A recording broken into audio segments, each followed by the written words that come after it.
Okay, we'll get started here today.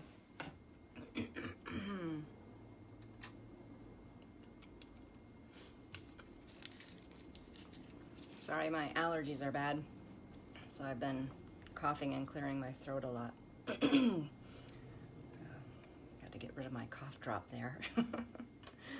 So welcome, thanks for joining and taking time for yourself for self-care. I'm going to start with a grounding exercise to help calm the central nervous system, trying to let go of whatever was happening before coming here so we can be present here and now. And we're going to do the one today where we scan the room, going to the right and coming back to center, and then going to the left and coming back to center, and drinking in with the eyes what you're seeing as you're scanning the room. And you can look up towards the ceiling, straight across, down, it doesn't matter. Just identifying, maybe even saying to yourself the colors you're seeing, the shapes you're seeing, the materials you're seeing, to help that sort of sink in. So we're going to start and trying to keep the eyes with the head, not letting the eyes get in front of the head. And if you can only look so far with the neck, then stop there. Don't push the eyes to scan further. Okay, so we're going to go off to the right first.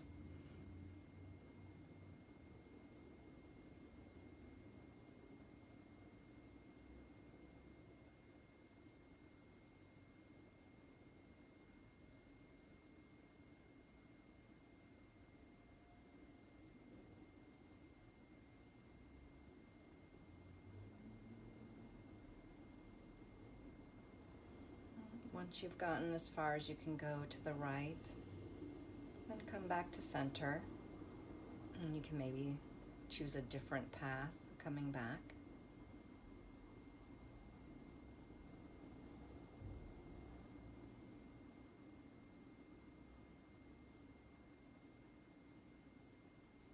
And now going to the left. Again, trying to not let your eyes get ahead of your try and keep it in line with your nose. Moving as slow as you can, identifying the colors, objects, materials you're seeing as you're scanning the room. And I can't turn my head as far to the left as I can to the right, so I'm going to come back.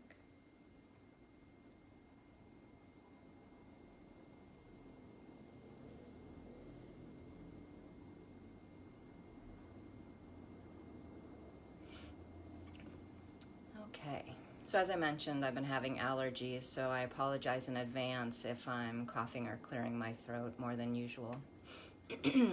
So these past 6 weeks, we've been practicing embodiment from Amanda Blake. She's with Embright.org. She studied embodiment with the Strozzi Institute, which is headquartered in Oakland and centered in Petaluma. She has a degree from Stanford and used to run the business education program at the software giant Intuit. Amanda says that the Embryte organization exists to explore and celebrate the wisdom of the human body in all its complexity, to help people learn to tap that wisdom so they can live with greater sense of joy, satisfaction, contribution, and meaning. Over these past few weeks, we've touched on a few different themes. One was about researchers talking about repetition and needing 300 repetitions to produce body memory, which is the ability to enact the correct movement, technique, or conversation by memory.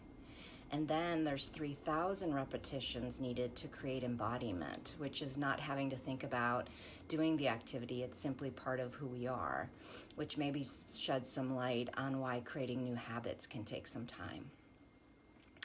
We also were reminded that our mood predisposes us to certain actions. We may respond one way if we've rested well the night before, and we may respond a different way if we hadn't gotten much sleep. And also that the sensations in our body are tightly interwoven with our mood. So we're going to get started, and again, whether or not you've been here for any of the previous 6 weeks, it doesn't matter. Just allowing yourself, if you can, to be curious about the practice and following along as best you can. And if you're struggling at certain points, just being aware of that and seeing if you can settle back in. So we are going to be standing with some movement towards the end. So if you want to start standing, feel free. And if you are standing, having the legs hips width distance apart, and I've mentioned this previously, 2 fists together, putting them between your feet is a good indication of hips width distance. Maybe you want it a little bit wider, whatever works for your body. And possibly doing the practice with the eyes open. I know a lot of times we'll close the eyes. It helps us to focus inward. But with the embodiment practice, trying to be aware of what's going on around you here and now and functioning within that environment. So if possible, have the eyes open, but with a soft gaze and maybe a few feet in front, looking downward. So finding your feet on the floor and coming present to what is sensation-wise within the body. And I'll start by giving us some cues, like starting with temperature, scanning the body and noticing if there's any temperature difference. Maybe there's an area that's hotter or cooler than another.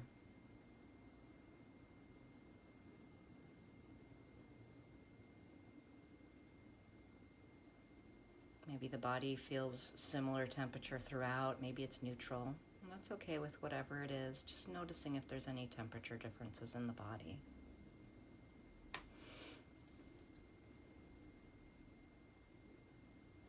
And letting go of the temperature and focusing on any pressure differences that may exist in the body. Maybe there's tingling. Maybe there's stabbing. Maybe there's no difference. Just noticing in your body if you feel any sort of pressure.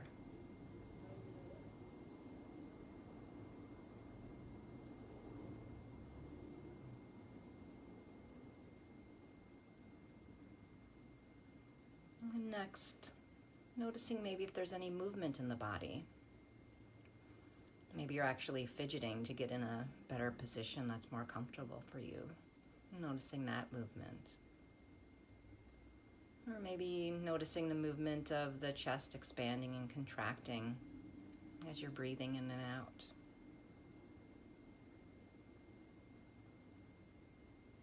Just checking in with the body and seeing what movement is present.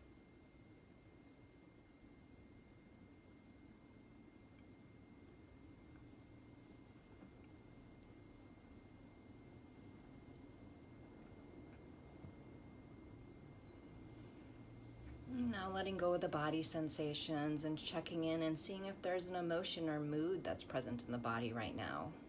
If so, maybe saying that to yourself, what it is. Maybe you're feeling calm, maybe you're feeling a little stressed, whatever that is.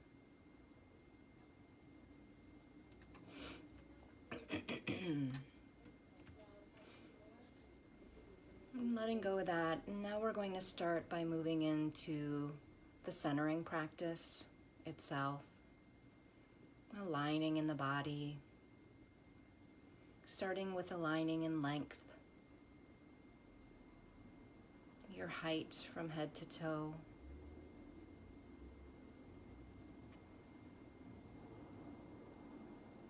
How are you lined up so that gravity is your friend? Are you allowing your bones to support you versus your muscles having to work? Relaxing into the earth and living at your natural height. Height is considered the dimension of dignity. So are you overstretching your height or sinking lower? Seeing about being present with your natural height. And if possible, maybe dropping the breath into the lower part of the lungs. Maybe softening the knees.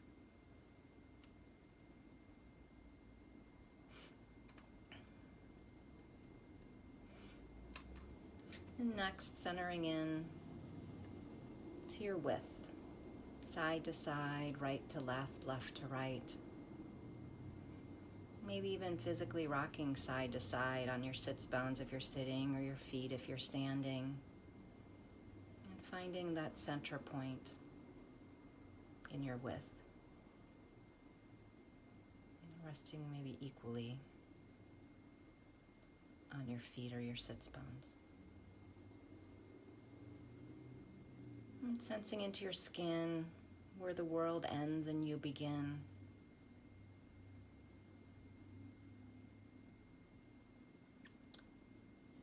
Width is considered a dimension of connectedness and community.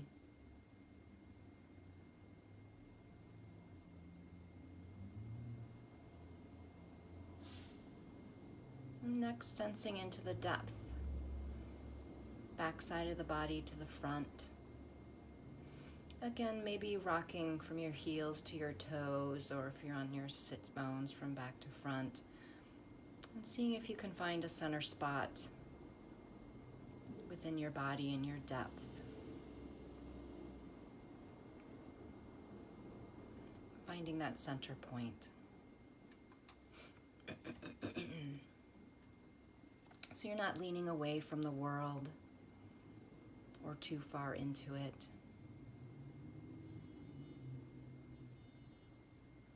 Depth is considered the dimension of time or becoming. Backside of the body, your competencies, your abilities. What's gotten you here so far to date. The front side of your body, who or what you're becoming, what you're creating in the world.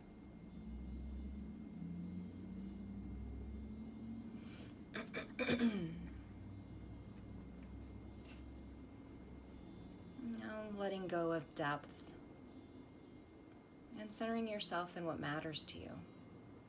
Calling to heart and mind what you care about, what's most important to you, who you love, what brings you joy. Trying not to force it and have it be something you think you should be, but what truly is, what bubbles up. Who do you love? What brings you joy? And then centering yourself there by allowing yourself to be filled with what's most important to you in all the dimensions. Imagining it filling your length from head to toe. Imagining it filling your width from side to side. And imagining it filling your depth from back to front, front to back.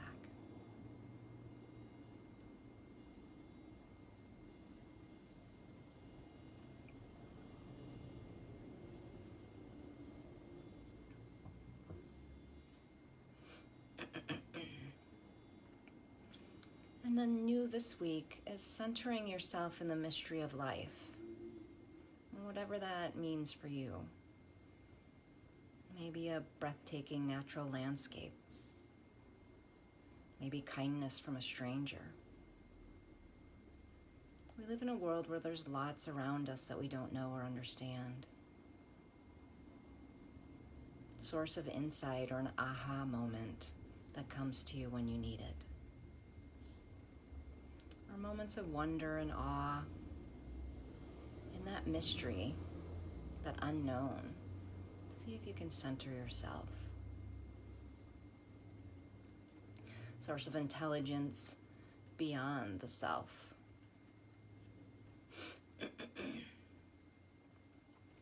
By feeling ourselves deeply there is something that we can tap into beyond each of us as individuals. Letting yourself sit with that if you can. Make contact with that if possible.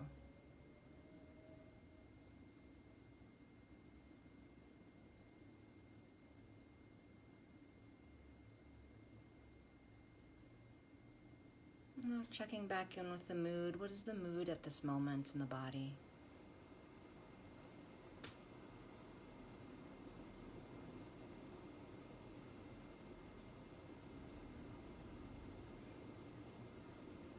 Now, if you're seated and you want to do the movement practice with us, you can stand, or you can imagine the movement.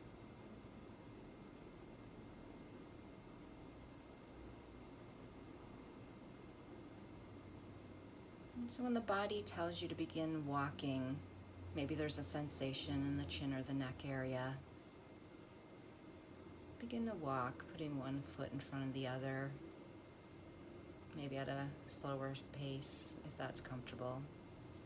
And while you're moving and while you're walking, centering yourself in your body, bringing to mind your length, width, and depth. Did you maybe lose that as you started walking? And if so, being okay with that and seeing if you can bring that centering back and noticing that. Noticing as you're moving what you care about. Having that present as you're walking.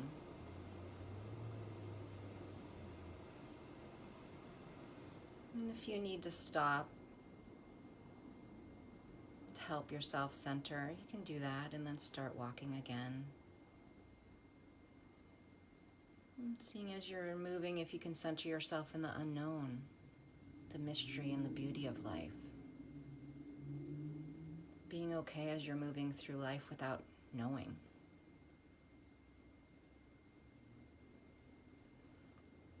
You can pick up the pace if you want, or you can slow it down if that works for you too.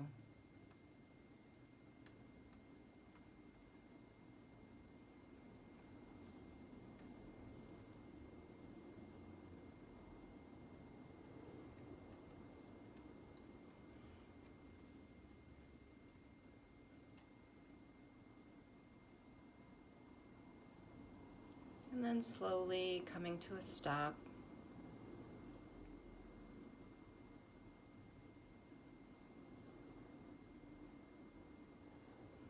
Sensing into the body as you're standing. Noticing maybe the feet on the floor. Maybe the breath in the body.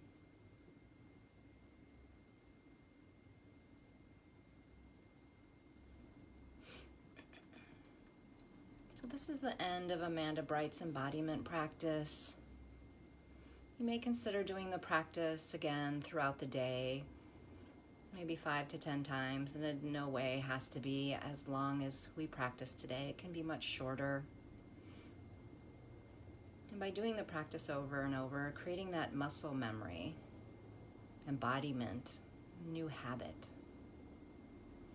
And maybe today or these past few weeks, you've noticed how you move through the world from doing this practice. How you can move through the world in ways that maybe serve you better by being aware of your body and what you care about. Maybe it brings you more balance and equanimity as you're moving. More of what you wish for, hope for in your life. So just like you can't go to the gym for a couple days and then you're set for weeks or months. I know we maybe wish that to be true, but that's not how it works. And embodiment and mindfulness functions in the same way. You need to practice being centered. It can help when you're, off center. Help yourself in times when you are stressed. Then you have something to go to. Whereas if you just wait for that moment of stress and try to access that tool, it may not be readily available to you because it's harder to operationalize. But whereas if you practice, then it becomes easier, becomes more natural, second nature. So that when you are under pressure and you have something else available to go to instead of your habitual way, which maybe your habitual way hasn't served you well, so having this practice may serve you better. And to have a greater ability to bring what you care about, bring that forth into the world and into your life. So if you're interested in reading more about this practice from Amanda, you can go to embright.org, embright.org,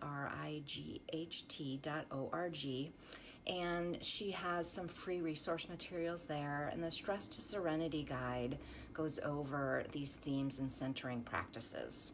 So feel free to go there and download it. And thank you for joining today. May your mind be at peace. May your words come from a place of love. And may your heart be full of joy. Thank you. Have a good day.